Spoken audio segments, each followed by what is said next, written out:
Salut à toutes et à tous. Savez-vous qu'il y a autant de grains de sable sur Terre que d'étoiles dans l'univers? Oui, ce qui représente quand même quelques 100 000 milliards, 2 milliards d'étoiles ou de grains de sable. Ça fait beaucoup. Et c'est pas plus mal car le sable est devenu la deuxième ressource naturelle la plus utilisée par les humains, juste après l'eau. Et oui, on n'en a pas forcément conscience, mais le sable est partout, dans le verre, dans la peinture, dans la lessive, dans l'asphalte des routes ou même dans les cosmétiques. Il est également un des composants essentiels à la fabrication des microprocesseurs de nos ordinateurs, téléphones ou cartes bancaires.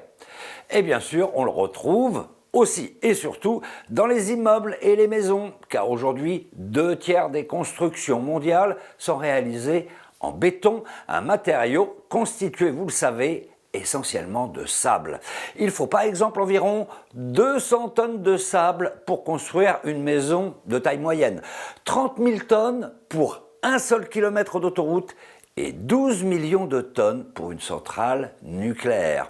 On estime ainsi qu'entre 27 et 40 milliards de tonnes de sable sont extraites chaque année sur la planète. C'est gigantesque. Pour vous donner une idée, cela représente en moyenne 18 kg de sable par jour et par personne.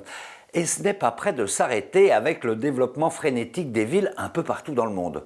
Tenez, en Chine par exemple, le gouvernement a décidé à la fin des années 1970, pour différentes raisons économiques et politiques, de créer une ville de toutes pièces, pas très loin de Hong Kong. C'est la ville de Shenzhen, qui est passée de 35 000 habitants en 1979 à près de 13 millions aujourd'hui.